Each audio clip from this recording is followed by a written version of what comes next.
শব্দের প্রতিধ্বনিতে অর্থ পাল্টে কখনো কখনো এমন হয় যার উত্তর থাকে না খোদ বক্তার কাছেও।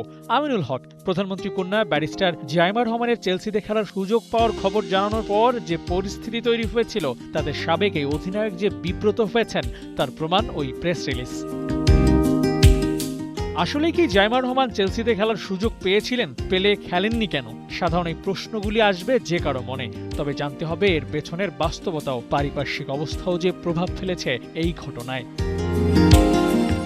ইউরোপিয়ান শিক্ষা ব্যবস্থায় পড়ালেখার পাশাপাশি খেলাধুলা বা অন্যান্য এক্সট্রা কারিকুলার অ্যাক্টিভিটিসকে অ্যাপ্রিশিয়েট করা হয় শিশুর দৈহিক ও মানসিক বিকাশের জন্য। এই মডেল বাংলাদেশের শিক্ষা ব্যবস্থায় বাস্তবায়ন করতে চলছেন জাইমার বাবা প্রধানমন্ত্রী তারেক রহমান।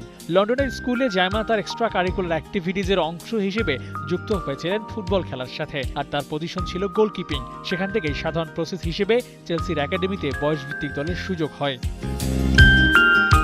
কিন্তু জাইমার জীবনের বাস্তবতা ছিল ভিন্ন।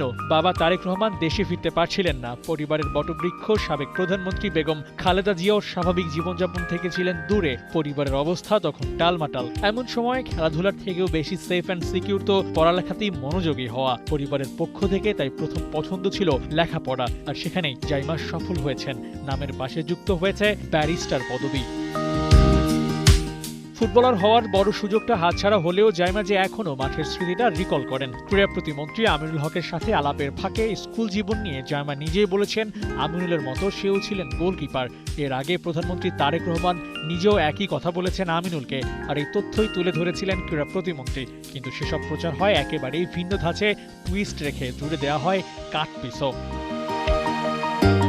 প্রধানমন্ত্রী পরিবার ক্রীড়া মোদী সরকার গঠনের আগ থেকেই তারেক রহমান একাধিকবার ক্রীড়াবিদদের করেছেন বিশেষ আর্থিক সহযোগিতা। আরাফাত রহমান কোকর ক্রীড়া ক্ষেত্রের অবদান নিয়ে এখনো আলোচনা হয়। পুরো পরিবারের খেলাধুলার প্রতি ঝোঁকটা যে একটু বেশি বলা যায়, সেই ধারণাটা দিতে চেয়েছিলেন আমিনুল হক। সেখান থেকে জন্ম হয় এই আলোচনার। আবু নাইম, ৭১।